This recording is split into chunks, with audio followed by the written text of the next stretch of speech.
April 8, 1943. High above Caen, France, at 27,000 feet. Oberleutnant Ralph Hermeken peered through the crystal-clear canopy of his Focke-Wulf 190. He couldn't help but smirk. Below, a group of ungainly silhouettes was laboriously climbing toward his formation. Hermeken, a veteran ace with Jagdgeschwader 26, was studying these American fighters, making their combat debut over occupied Europe. "The Amis have sent us flying milk bottles," he radioed to his wingman, laughter creeping into his voice. He was looking at the massive Republic P-47 Thunderbolts, struggling to gain altitude. Down below, 16 P-47C Thunderbolts from the 4th Fighter Group were lumbering upward in a tight formation. Their 2,000 horsepower Pratt & Whitney double Wasp engines strained against their 7-ton weight. Two German pilots who were used to sleek Spitfires and nimble Soviet fighters. These corpulent American machines looked almost comical. They had barrel-shaped fuselages, greenhouse canopies, and wings that seemed far too small for their massive bodies. Their propellers dwarfed anything in the Luftwaffe's inventory. What Hermeken didn't know, what none of the German pilots circling like wolves above could have possibly imagined, was that they were witnessing the arrival of a weapon that would systematically destroy the Luftwaffe's fighter arm. Within just 18 months, these flying milk bottles would transform from objects of derision into instruments of terror. The sound of their 8 Browning machine guns would become the most feared sound in the skies over Germany. The mathematics of destruction were already loaded into those broad wings, 3,400 rounds of ammunition, a combined rate of fire of over 6,000 rounds per minute.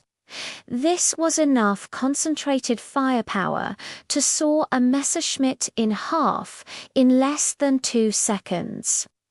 The transformation began that April morning. Major Donald Blakesley, commanding the 335th Fighter Squadron, spotted the German formation positioning for an attack. Blakesley was a former Eagle Squadron veteran. He had transferred from flying RAF Spitfires just weeks earlier, and he understood fighter tactics better than most. He knew his new mounts were not dogfighters. They couldn't turn with the nimble Focke-Wulfs. He also knew that the supercharged double Wasp engine gave the Thunderbolt an ace up its sleeve, incredible performance at high altitude, and in a dive, its sheer mass made it unstoppable. Drop tanks. Blakesley's voice crackled over the radio. 16 belly tanks tumbled away, freeing the Thunderbolts from their range-extending drag. His plan was simple and brutal: deny the Germans a turning fight. He would use the P-47's strength's high altitude power and diving speed to hit and run.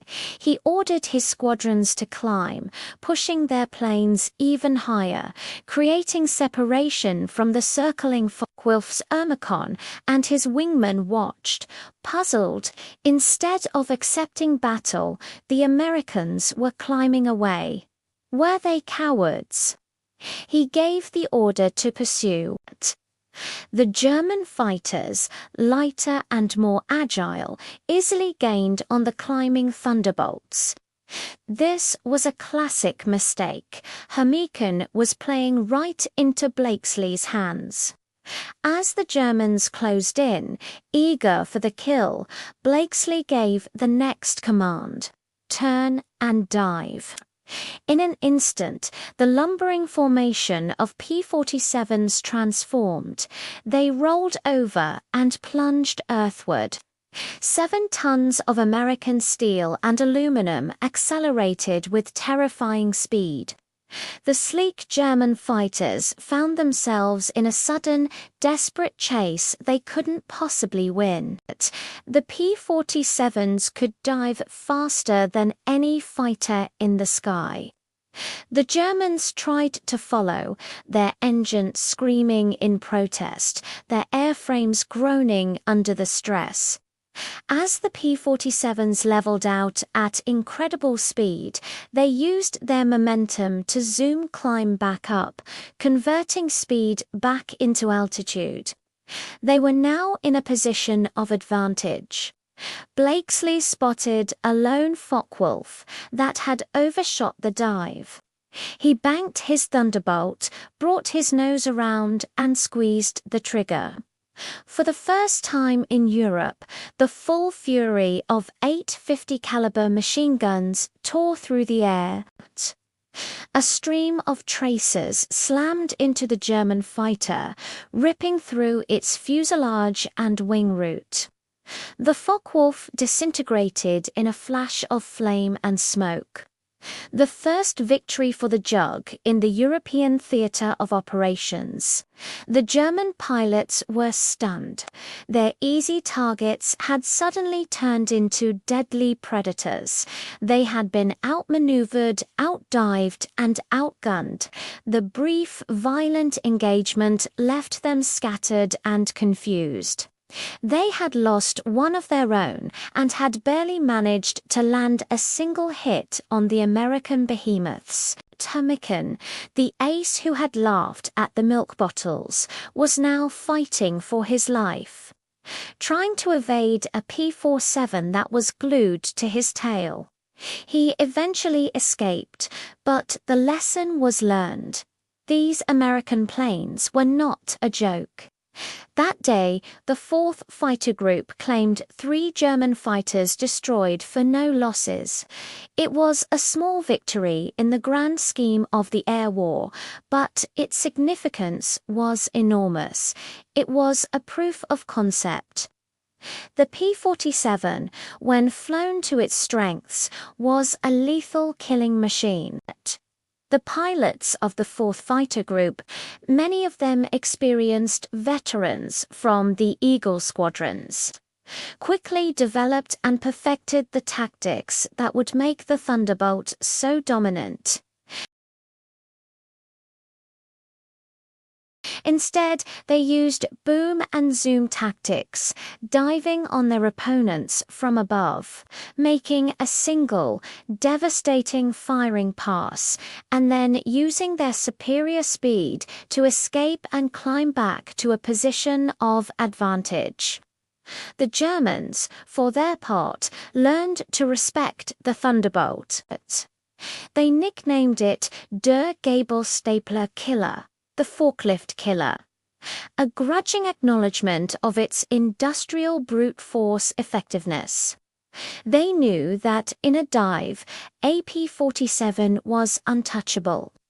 Luftwaffe pilots were soon instructed to never follow a Thunderbolt into a dive, but this created another problem.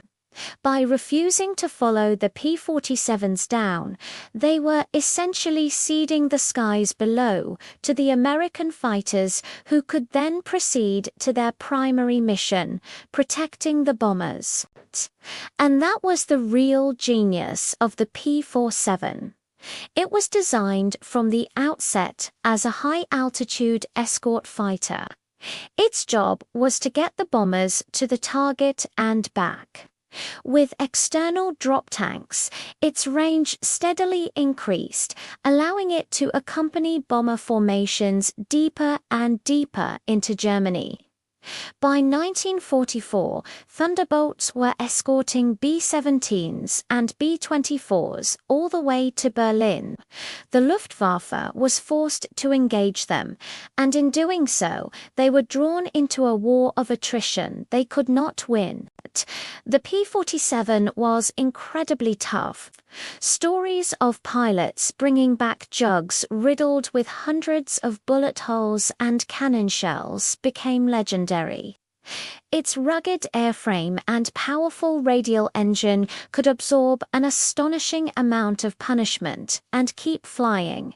This survivability gave its pilots immense confidence.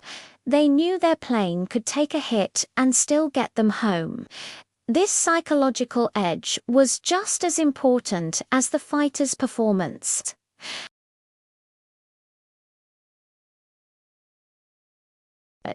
Once Allied fighters had secured air superiority, the Thunderbolts were unleashed as ground attack aircraft, with their 8 machine guns, plus the ability to carry rockets and bombs.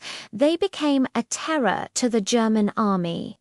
They strafed troop columns, destroyed tanks, blew up trains, and attacked airfields. The Jug proved to be one of the most versatile and effective fighter bombers of the war. From that first encounter in April 1943, the P-47 Thunderbolt carved out a legendary reputation. It went from being the laughingstock of the Luftwaffe to being its grim reaper. It was the heaviest single-engine fighter of the war, yet it achieved a kill-to-loss ratio that was among the best of any Allied fighter. It destroyed more enemy aircraft in air-to-air combat than any other American fighter in Europe. Ralph Hermakon's flying milk bottles had delivered a decisive blow to the Third Reich. They had cleared the skies for the Allied bombers, paving the way for the ultimate victory in Europe. The Thunderbolt was a testament to American industrial might and a symbol of the brute force and rugged determination that defined the Allied air campaign. It's an incredible story of how perception can be so wrong and how an underestimated design can change the course of history. What started as a joke for the Luftwaffe ended as their worst nightmare. Thanks for watching, and if you enjoyed this piece of aviation history, make sure to like, subscribe, and hit that notification bell for more stories from the skies. See you next time.